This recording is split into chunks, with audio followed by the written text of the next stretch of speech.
بسم اللہ والصلاة والسلام علی رسول اللہ محمد وعلی آلہ واصحابہ وازواجہ اجمعین۔ آج کی گفتگو سابقہ گفتگو سے جڑی ہوئی ہے۔ پچھلے بیان میں ہم نے یوم عرفات کے روزے کی فضیلت اور اس کے اجر ثواب کے بارے میں جانا تھا، وللہ الحمد، اور بات یہاں رکی تھی کہ یوم عرفات کا روزہ کس دن رکھا جانا چاہیے، اور میں نے عرض کیا تھا کہ اس مسئلے پر کئی سال میرے اپنے کچھ مختلف بھائیوں بہنوں سے گفتگو ہوتی رہی، علماء حضرات سے گفتگو ہوتی رہی، اور اس میں اختلاف جو پایا جاتا ہے اس کے بارے میں کافی بحث ہوتی رہی، جس کے نتیجے میں اللہ تعالیٰ نے یہ توفیق عطا فرمائی کہ اس ساری بحث کا نچوڑ لب لباب ایک مضمون کی صورت میں لکھا اور اسے نشر بھی کیا، جس میں اس مسئلے کا صحیح جواب الحمدللہ ہمیں ملتا ہے کہ یوم عرفات کا روزہ کس دن رکھا جانا چاہیے۔ کیا ہر مسلمان اپنے اپنے علاقے میں آنے والی ذی الحج کی 9 تاریخ کو یہ روزہ رکھے گا، یا واقعتاً اس دن یہ روزہ رکھے گا جس دن کے حاجی صاحبان عرفات کے میدان میں قیام فرماتے ہیں، جمع ہوتے ہیں؟ اس بحث میں گفتگو بہت لمبی ہے، لیکن میں یہاں مختصر طور پر اس کو پیش کرنے کی کوشش کروں گا تاکہ آپ صاحبان اس کو توجہ کے ساتھ سنتے رہیں اور انشاءاللہ اچھے طریقے سے سمجھ سکیں۔ جو بھائی بہنیں سامعین کرام اس مسئلے کو زیادہ تفصیل کے ساتھ پڑھنا سمجھنا چاہیں تو ان سے گزارش ہے کہ وہ اس مضمون کا مطالعہ فرما لیں۔ اس میں انشاءاللہ تعالی بہت سی ایسی تفصیلات آپ کو مل جائیں گی جو میں یہاں پہ مختصر بات کرنے کی کوشش میں بیان نہیں کروں گا۔ یہ بات تو بہت ہی واضح ہے اور کسی انکار کی گنجائش نہیں کہ یوم عرفات وہ دن ہے جس دن سب حاجی صاحبان میدان عرفات میں جمع ہو کر اللہ سبحانہ و تعالیٰ کی عبادت کرتے ہیں۔ فی زمانہ ہمیں دنیا کے ہر خطے کی لحظہ بلحظہ خبر ہو جاتی ہے، لیکن اس کے باوجود ہم جغرافیائی اختلافات کی بنا پر، چاند کی تاریخوں میں اختلاف کی بنا پر مسلمانوں کی عیدیں اور فضیلت والے دن ایک ہی دن میں جمع نہیں ہو پاتے۔ لیکن یوم عرفات ایسا دن ہے جس کو کسی دوسری جگہ دوسری تاریخ میں نہیں مانا جا سکتا، کیونکہ دنیا میں ایک ہی مقام ایسا ہے جسے ہم مسلمان عرفات کے نام سے جانتے اور مانتے ہیں، اور صرف اسی مقام پر، اسی جگہ میں اور وہیں کی مقامی تاریخ کے مطابق ہی 9 ذی الحج کو سارے حاجی وہاں یعنی میدان عرفات میں جمع ہوتے ہیں، قیام کرتے ہیں، حج کا ایک منسک ادا کرتے ہیں، ایک ایسا منسک جس کو کہ نبی علیہ الصلوۃ والسلام نے عین حج قرار دیا ہے، اور اس کا ذکر سابقہ مجالس میں ہو چکا ہے۔ لہذا کسی منطق اور فلسفے میں گھسے بغیر صاف اور سیدھی بات یہی ہے کہ وہ دن جس دن حاجی صاحبان میدان عرفات میں قیام کرتے ہیں وہی دن ساری دنیا کے مسلمانوں کے لیے یوم عرفات ہے، اور یہی وہ دن ہے کہ جس دن کا روزہ رکھنے والا غیر حاجی مسلمان، اس غیر حاجی مسلمان کے لیے جو اس دن روزہ رکھتا ہے بہت بڑے اجر و ثواب کی خوشخبری عطا فرمائی گئی ہے۔ اس کا بیان سابقہ مجلس میں کیا جا چکا ہے۔ آگے چلنے سے پہلے ایک گزارش کرنا چاہتا ہوں، اور آپ سب بھائیوں بہنوں سے، سامعین کرام سے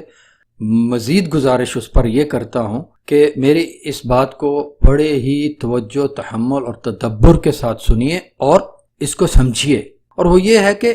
منطقی اور فلسفیانہ محاکمہ آرائی، قیاسات اور خیالات وغیرہ پر مبنی جو مناقشات ہوتے ہیں، یعنی جو بحثیں ہوتی ہیں، ان کا سلسلہ عموماً لامتناہی ہوتا ہے، وہ ختم نہیں ہو پاتا، اور عموماً یہ بحثیں حق بات کو دھندلانے کا اور صاف سیدھی صاف بات کو الجھانے کا سبب ہوتی ہیں۔ لہذا خود ساختہ سوال و جواب، امکانیات اور قیاسات کہ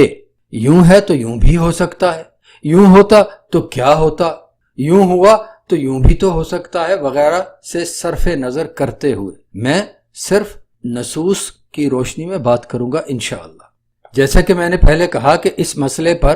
کئی سال تک میری مختلف بھائیوں بہنوں سے اور علماء حضرات سے گفتگو ہوتی رہی، اور جو کچھ دوسرے بھائیوں بہنوں نے، علماء حضرات نے کہا فرمایا، اس سب کو میں نے بڑی تسلی سے تحمل اور تدبر کے ساتھ بار بار پڑھا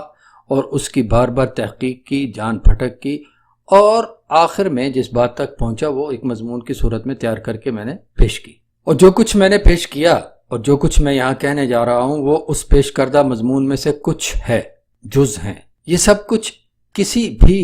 شخص سے کسی شخصی ضد یا تعصب کی وجہ سے نہیں، اور نہ ہی اپنی کسی ذاتی رائے کو ہی درست دکھانے کے لیے ہے، بلکہ مقصد یہ ہے کہ اس مسئلے کو جس طرح میں نے سمجھا ہے وہ کچھ دوسروں کے سامنے پیش کر دیا جائے، اس کے بعد سامعین اور قارئین کا دل جس بات پر مطمئن ہو وہ اس کو اپنا لے۔ ہر کسی کو اس کے فعل کا بدلہ اللہ تبارک و تعالیٰ سے مل کر ہی رہنا ہے۔ بس ہم میں سے ہر کوئی اس بات پہ یقین رکھے کہ جو کچھ کہیں گے کریں گے اس کا بدلہ اللہ سبحانہ و تعالیٰ سے مل کر ہی رہنا ہے۔ اللہ عز و جل مجھے اور آپ سب کو اور میری بات سننے پڑھنے والے ہر ایک کو ہی ہر ناحق ضد، تعصب اور انا پرستی سے محفوظ رکھے۔ یہ جو مسئلہ ہے کہ یوم عرفات کا روزہ کس دن رکھا جائے، جس دن حاجی صاحبان میدان عرفات میں جمع ہوتے ہیں یا ہر شخص اپنے اپنے مقام پر آنے والی 9 ذی الحج کو، اس مسئلے کے بارے میں اس سوال کے جواب میں 2 رائے سامنے آتی ہیں۔ پہلی رائے جو کہ درست ہے اور وہ یہ ہے کہ کسی بھی جگہ پر مسلمان اسی دن یوم عرفات کا روزہ رکھیں گے جو دن حقیقی طور پر یوم عرفات ہوگا، یعنی جس دن حاجی صاحبان میدان عرفات میں جمع ہوں گے۔ میں اس پہلی رائے کو ہی درست سمجھتا ہوں، کیونکہ احادیث شریفہ میں جس دن کا روزہ رکھنے کی فضیلت اور جس دن دعا کی قبولیت ہونے کی خبر اور جس دن میں اللہ تبارک و تعالیٰ کے زمین کے قریب تشریف لانے کی خبر اور جس دن میں کسی بھی اور دن کی نسبت سب سے زیادہ بندوں کی بخشش کرنے کی خبر ملتی ہے، وہ سب کی سب احادیث یوم عرفات کا ذکر لیے ہوئے ہیں، نہ کہ 9 ذی الحج کی تاریخ والے دن کا۔ یہ سب کی سب فضیلتیں حجاج کرام یعنی حاجیوں کے عرفات کے میدان میں جمع ہونے کی نسبت سے ہیں، ان کے وہاں آنے کے سبب سے اللہ کی یہ رحمتیں اس دن میں عطا ہوتی ہیں، نہ کہ 9 ذی الحج کی تاریخ کی نسبت سے۔ لہٰذا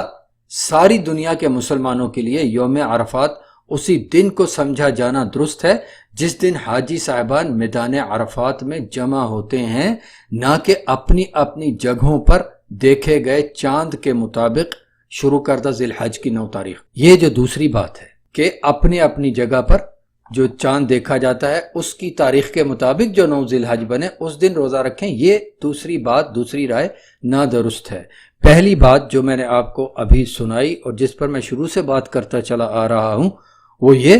کہ جس دن حاجی صاحبان میدان عرفات میں جمع ہوتے ہیں، قیام فرماتے ہیں، اس دن کا ہی روزہ دنیا کے مسلمان سارے کے سارے اپنی اپنی جگہوں پر رکھیں گے، اس دن کے نسبت سے اسی دن کو روزہ رکھیں گے۔ اور یہ جو دوسری رائے ہے کہ ہر جگہ کے لوگ اپنی اپنی رؤیت حلال یعنی چاند کے دیکھنے کے مطابق اپنے ہاں آنے والی 9 ذی الحج کو ہی یوم عرفات کا روزہ رکھیں گے، اس رائے یا اس فتوے کی دلیل کے طور پر جو صاحبان یہ بات کرتے ہیں، یہ رائے رکھتے ہیں، یہ فتویٰ دیتے ہیں، وہ اپنے اس بات کے دلائل کے طور پر رؤیت حلال یعنی چاند دیکھنے کے مسئلے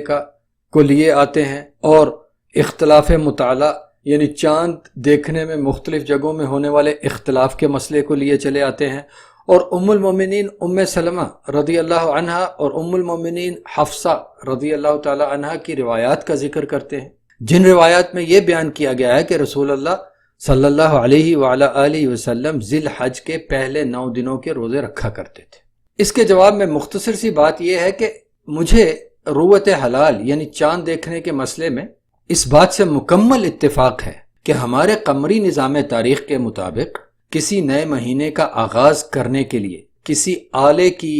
مدد لیے بغیر، کسی اکوپمنٹ کو یوز کیے بغیر صحیح صحت مند بصارت والے 2 مسلمانوں کا چاند کو دیکھنا لازمی ہے، اور ان کی گواہی پر دیگر مسلمان اپنے نئے مہینے کا آغاز کر لیں گے۔ اور اگر کسی وجہ سے چاند نہ دکھائی دے تو پھر رواں مہینے کے 30 دن پورے کیے جائیں گے۔ اس کے بعد رویت حلال یعنی چاند دیکھنے میں سے کے مسئلے میں سے اگلا مرحلہ اختلاف مطالعہ ہے، یعنی چاند دیکھنے میں مختلف جگہوں میں ہونے والا اختلاف۔ اس کے بارے میں میری گزارش یہ ہے کہ قدیم زمانے سے ہی ہمارے علماء کرام رحمہم اللہ ان کے ہاں اختلاف مطالعہ کے معتبر ہونے یا نہ ہونے میں اختلاف چلا آ رہا ہے۔ میں یہاں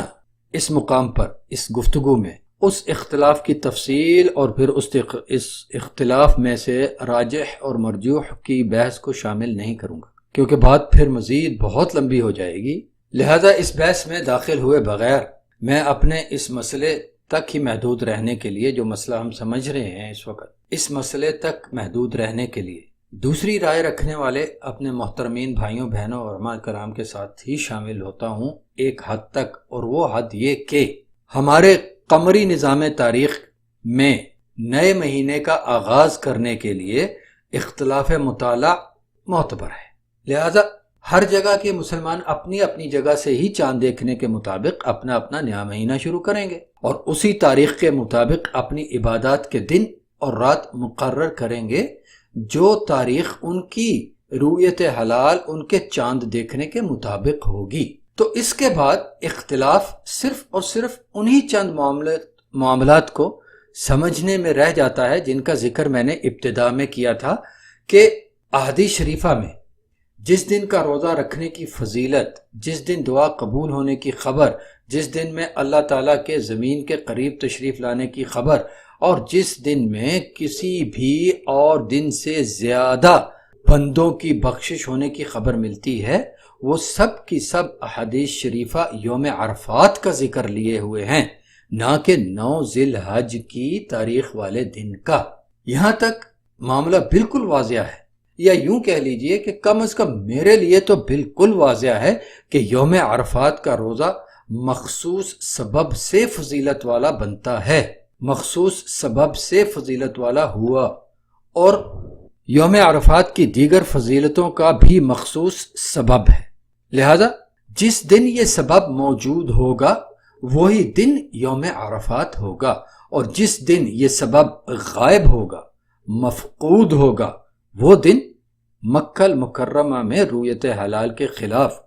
لیکن کسی بھی اور جگہ کی رویت حلال کے مطابق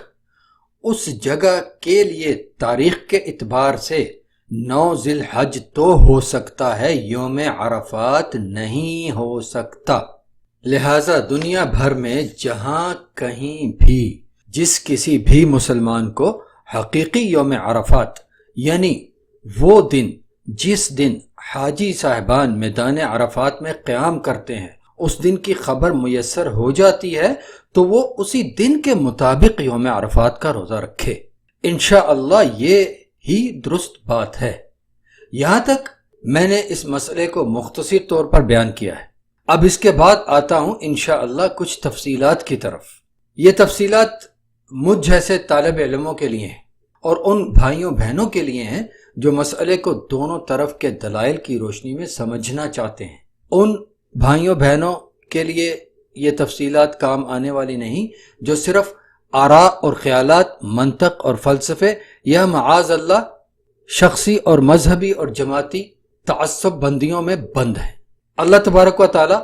ہم سب کو حق بات جاننے، ماننے اور اپنانے کی، اور اس پر ہی عمل پیرا رہتے ہوئے